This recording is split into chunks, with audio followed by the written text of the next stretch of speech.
Friends, welcome to Ruchita cooking. இன்றைக்கி என்ன special பார்க்கலாமா? புதன்கிழமை ஸ்பெஷல் ஹைதராபாத் பிரியாணி தாங்க.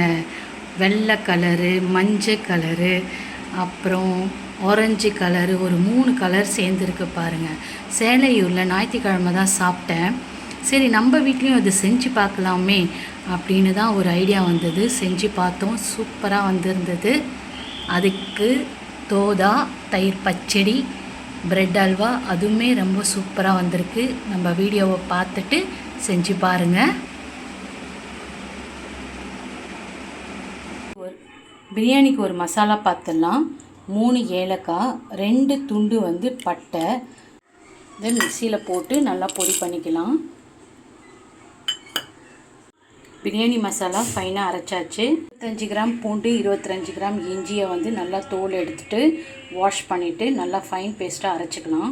கறியை ஊற வைக்கிறதுக்கு ஒரு மசாலா பார்த்துடலாம். இஞ்சி பூண்டு பேஸ்ட்டு, பட்டை, லவங்கம், ஏலக்காய் அரைச்சோம் இல்லையா, அந்த பவுட்ரு, தயிர் 100 ml, கொஞ்சோண்டு புதினா, தேவையான அளவு உப்பு. நம்ம இது கறியிலையும் போட போகிறோம், அரிசி வேக வைக்கும் போதும் போட போகிறோம். அப்போ தான் பிரியாணி அரிசியில் உப்பு ஏறும், இல்லைன்னா சப்புன்னு இருக்கும். அதனால் உப்பை பார்த்து போட்டுக்கோங்க. 2 ஸ்பூன் காஷ்மீர் மிளகாத்தூள். இந்த பிரியாணி ரொம்ப காரமாக இருக்காது, அதனால் கொஞ்சம் மைல்டாக தான் இருக்கும். இதை இது எல்லாத்தையும் நம்ம எடுத்து 1/2 கிலோ சிக்கனை மஞ்சள் தூள் போட்டு நல்லா கழுவியாச்சு. இந்த மசாலாலாம் எடுத்து இதில் நம்ம மிக்ஸ் பண்ணிக்கலாம். தயிர் ஊற்றியாச்சு, அந்த பிரியாணி மசாலா அதையும் போட்டுக்கலாம்.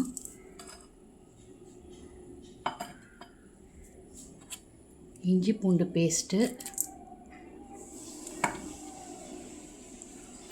புதினா, உப்பு, காரம் எல்லாத்தையும் போட்டுட்டு நல்லா மிக்ஸ் பண்ணிவிட்டு ஒரு 1 hour நம்ம அதை ஊற வச்சிடலாம். 1 hour நல்லா ஊறட்டும். 5 வெங்காயத்தை பிரியாணிக்கு அரிகிறா போல் அரிஞ்சிக்கணும், நல்லா மெல்லிசாக.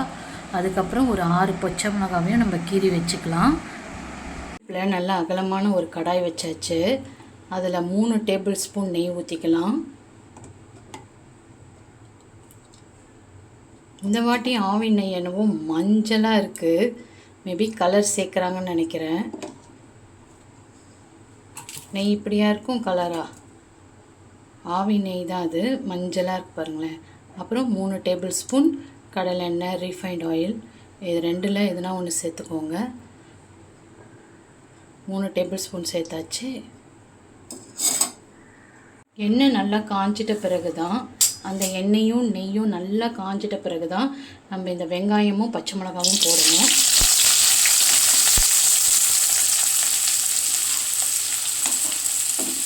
நல்லா கோல்டன் ப்ரௌனுக்கு ஃப்ரை பண்ணிக்கலாம். நல்லா வதங்கிடுச்சு பார்த்திங்களா? இந்த ஸ்டேஜில் எண்ணெய் அப்படியே பிரிஞ்சு வரணும். ஹைதராபாத் பிரியாணிக்கு இப்படி தான் இருக்கணும். இப்போ நம்ம ஊற வச்ச கறியெல்லாம் போட்டுக்கலாம். போட்டுட்டு ஒரு 1/2 மணி நேரத்துக்கு நல்லா வேகணும். அப்போ தான் கறி நல்லா வேகும். ஒரு 1/2 கிளாஸ் நம்ம தண்ணி ஊற்றிக்கலாம். வெங்காயம் பச்சை மிளகாவோட நல்லா பரட்டியாச்சு. இதில் இப்போ நான் தண்ணி ஊற்றலை, எனக்கு தேவைப்பட்டதுன்னா ஊற்றலாம். 1/2 மணி நேரம் அதை டிஸ்டர்ப் பண்ணாமல் ஸ்லோ ஃப்ளேமில் நல்லா வேக வச்சுக்கலாம். அப்போ தான் சிக்கன் நல்லா ஜூஸியாக இருக்கும். தண்ணி எதுவுமே நம்ம ஊற்றலை, அந்த தயிர், அந்த சிக்கன் கழுவுன தண்ணி அதுவே போதும். ஒரு 5 நிமிஷம் கழித்து நான் காட்டியிருக்கேன். இது கூட ஒரு எலுமிச்சம்பழத்தை விதையெல்லாம் எடுத்துகிட்டு பிழிஞ்சிக்கலாம். ஏன்னா கறி கொஞ்சம் சீக்கிரமாக வேகும், கொஞ்சம் ஜூஸியாக இருக்கும். அதனால தான் நம்ம இந்த எலுமிச்சம்பழம் சேர்க்குறோம். கொட்டையெல்லாம் எடுத்துகிட்டு நம்ம பிழிஞ்சிக்கலாம். கொட்டை விழுது, நான் எடுத்துருவேன். கேமராவையும் கையில் பிடிச்சிக்கிட்டு எலுமிச்சம்பழத்தையும் பிழிஞ்சிட்டு எப்படிங்க பண்ண முடியும்? கேமராவை ஆஃப் பண்ணிட்டு தான் நான் அந்த கொட்டையை எடுக்க முடியும். எலுமிச்சம்பழம் கொட்டையெல்லாம் எடுத்துகிட்டு நல்லா கலரியாச்சு. 1/2 மணி நேரம் நம்ம வேக வைக்கணும்னு சொன்னேன் இல்லையா? ஒரு 5 நிமிஷத்துக்கு ஒரு வாட்டி திறந்து கலரி விடுங்க, இல்லாட்டி அடி பிடிச்சிடும். அடி பிடிச்சிச்சின்னா நல்லா இருக்காது. தண்ணியே ஊற்றாமல் எவ்வளோ தண்ணி வந்திருக்கு பாருங்கள். இது 15 நிமிஷம். தண்ணியே ஊற்றாமல் எவ்வளோ தண்ணி வந்திருக்கு பார்த்தீங்களா? இது ஒரு 1/2 மணி நேரம் வெந்துருச்சு. இதை ஆஃப் பண்ணிடலாம். இன்னும் நம்ம ஒரு 15 நிமிஷம் தம் போடும்போது அப்பையும் வேகும். சிக்கன் வந்து நல்லா சாஃப்டாகிடுவாங்க. அதனால் இப்போ நம்ம ஆஃப் பண்ணிடலாம். இந்த பிராண்டு பாஸ்மதி ரைஸ் தான் எடுத்துக்கிறேன். 1/2 கிலோ பாஸ்மதி ரைஸை வந்து நல்லா கழுவிட்டு, ஒரு கிளாஸ்க்கு வந்து 3 கிளாஸ்ன்னு வச்சா கூட 9 கிளாஸ் தண்ணி ஊற்றி ஊற வைக்கணும். அதாவது 1/2 கிலோ அரிசினா 1.5 லிட்டர் தண்ணி வச்சு ஊற வைக்கலாம் ஒரு 1/2 மணி நேரம். கறி அதுக்குள்ளே வேகட்டும். 1/2 மணி நேரம் ஊறின பாஸ்மதி ரைஸை அடுப்பில் வச்சாச்சு. நான் சொன்ன மாதிரி 3 கிளாஸ் அரிசினா 9 கிளாஸ் தண்ணி, 1 ஸ்பூன் நெய் விட்டாச்சு. அப்போ தான் உங்களுக்கு வந்து அரிசி பொலப்பொலன்னு வரும். அதுக்கப்புறம் இது கூட பிரியாணி இலை, புதினா, 2 பட்டை, லவங்கம், 3 ஏலக்காய், பச்சை மிளகா, பிரியாணி இலை எல்லாத்தையும் போட்டுருவோம். போட்டுட்டு நல்ல ஒரு 3/4 பதத்துக்கு வேகணும். இது கூட 1 ஸ்பூன் உப்பு சேர்த்துக்கலாம். உப்பு பார்த்து சேருங்க. ஏற்கனவே சிக்கன்லேயும் நம்ம போட்டிருக்கிறோம். அரிசியில் பார்த்து சேர்த்துக்கோங்க.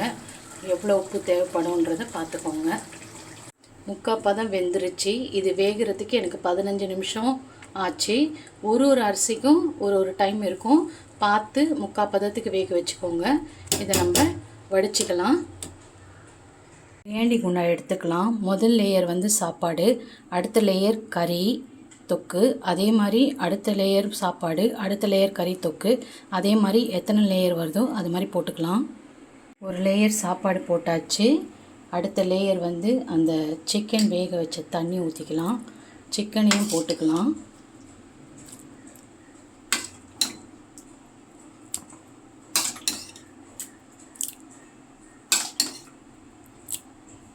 இப்போது அடுத்த லேயர் நம்ம சாப்பாடு போட்டுக்கலாம்.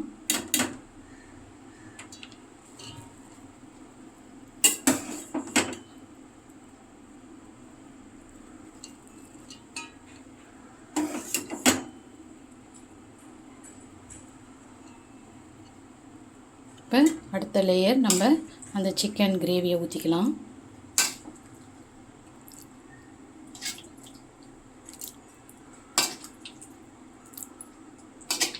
இதே போல் எத்தனை லேயர் வருதோ அத்தனை லேயர் பண்ணிக்கலாம். அடுப்பில் தோசைக்கல் வச்சு நல்லா கொதிக்க விடலாம்.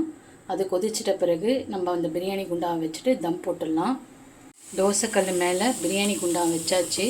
இதுக்கு 1 ஸ்பூன் நெய் விட்டுக்கலாம். அப்போ தான் உதிரியாக வரும்.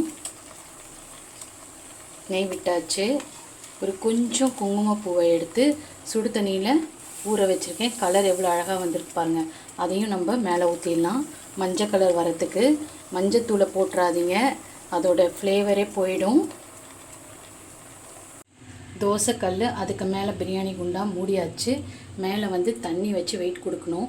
இதுக்கு மேலே வந்து கறி துண்டுனா என்ன சொல்கிறது, அந்த மரக்கட்டைலாம் இருக்கும்ல, பிரியாணி வந்து அப்போலாம் வந்து கட்டை வச்சு தானே பண்ணுவோம். அதுக்கு மேலே வந்து அந்த கறி துண்டை வச்சு வேக வைப்பாங்க. நம்மக்கிட்ட அது இல்லாததுனால நம்ம இது மாதிரி தம் பண்ணுறோம். அவ்வளோதான். ஒரு 15 நிமிஷத்துக்கு ஸ்லோ ஃப்ளேமில் குக் ஆகட்டும். 15 நிமிஷம் நல்லா தம் போட்டாச்சு. இது நல்லா உடையாமல் கொஞ்சம் கலரி எடுத்து சாப்பிடுங்க, என்ஜாய் பண்ணுங்கள். ப்ரெட் அல்வா பார்த்துடலாம். தோசைக்கல்லில் 2 ஸ்பூன் ஊற்றிட்டேன், நெய் ஊற்றிட்டேன். அதுக்கு மேலே ப்ரெட்டை வச்சு பொரிச்சு எடுத்துக்கலாம். நான் வந்து கடாயில் நிறைய எண்ணெய் ஊற்றி பொரிக்கலை, இது மாதிரி தான் பொரிக்க போகிறேன். கொஞ்சமாக எண்ணெய் குடிக்கட்டும் அப்படின்ட்டு ஸ்லைஸ் வச்சாச்சு. இது நல்லா கோல்டன் ப்ரௌன் ஆகிற வரைக்கும் ஃப்ரை பண்ணிக்கலாம். நெய் ஊற்றி நம்ம ரோஸ்ட் பண்ணிக்கிட்டோம். ஒரு ஸ்பூன் நெய் ஊற்றி ஒரு பேட்சாக வந்து நம்ம ரோஸ்ட் பண்ணி எடுத்தாச்சு. ஒரு கடாயில் 150 ml வந்து பாலை ஊற்றிக்கிறோம். கிட்டத்தட்ட 1.5 கிளாஸ் பால். அதை ஊற்றிட்டு நல்லா கொதிக்கணும். கொஞ்சம் நம்ம குங்குமப்பூவை ஆட் பண்ணிக்கலாம். குங்குமப்பூவை ஆட் பண்ணியாச்சு. அதோட கலரு, அதோட ஃப்ளேவர் தான் நம்மளுக்கு ப்ரெட் அல்வாக்கு ஒரு நல்ல ஒரு ஸ்வீட்னஸ், ஒரு ஸ்மெல் கொடுக்க போகுது. பார்க்கலாமா? பால் நல்லா கொதிச்சிச்சு. இந்த ஸ்டேஜில் நம்ம வந்து வறுத்து கட் பண்ண ப்ரெட்டை போட்டுக்கலாம். போட்டுட்டு அது நல்லா வந்து அந்த பாலோட கோட் ஆகணும். அப்படியே சாஃப்டாக ஆகிடும். நம்ம ஊற்றின பாலே தெரியல பார்த்தீங்களா? அந்த ப்ரெட்டு வந்து அவ்வளோ அப்சார்ப் பண்ணிக்கிச்சு. நான் மில்க் ப்ரெட்டு தான் யூஸ் பண்ணுறேன். சால்ட் ப்ரெட்டு வந்து இதுக்கு யூஸ் பண்ணக்கூடாது, டேஸ்ட்டு வேறு மாதிரி ஆகிடும். அந்த 150 கிராம் பால் 150 ml பாலை வந்து 4 ஸ்லைஸ் ப்ரெட்டு தான் போட்டேன். நல்லாவே இழுத்துச்சு. மில்க் ப்ரெட்டு தான் யூஸ் பண்ணணும். இதுக்கப்புறம் நம்ம கண்டென்ஸ் மில்க்கு சுகர் போடணும். இந்த இடத்துல தான் நம்ம சுகரும் கண்டென்ஸ் மில்க்கும் போடணும். இல்லை கண்டென்ஸ் மில்க்கு வேண்டாம்னா பால்கோவா போட்டிங்கன்னா இன்னுமே உங்கள் டெக்ஸ்சர் வந்து ரொம்ப நல்லாயிருக்கும். நல்ல ஒரு க்ரீமியாக ஒரு ஸ்மெல்லியாக இருக்கும். பால்கோவா வேறு ஒன்றும் இல்லை, ஒரு 1/2 லிட்டர் பாலை வந்து ரொம்ப நேரம் கொதிக்க வச்சிங்கன்னா திக்காகி திரியாக ஆகும். அதுதான் வந்து பால்கோவா. நான் ஏற்கனவே நிறைய வீடியோஸ் காட்டியிருப்பேன் பால்கோவா எப்படி செய்கிறதுன்னு, அதில் வேணால் போய் பார்த்துக்கோங்க. இப்போ நான் பால்கோவா சேர்க்கலை. கண்டென்ஸ் மில்க்கும் சுகர் தேவைப்பட்டால் சுகரும் தான் சேர்க்க போகிறேன். நாங்கள் வீட்டில் பண்ண கண்டென்ஸ் மில்க் தான் சேர்க்குறேன். ஒரு 2 ஸ்பூனுக்கு சேர்த்துக்கிறேன். 2 ஸ்பூன் சேர்த்துட்டு நல்லா கலந்துக்கலாம். 2 ஸ்பூன் கண்டென்ஸ் மில்க் சேர்த்தாச்சு. 2 ஸ்பூன் சுகர் சேர்த்துட்டு நல்லா கலந்துடலாம்.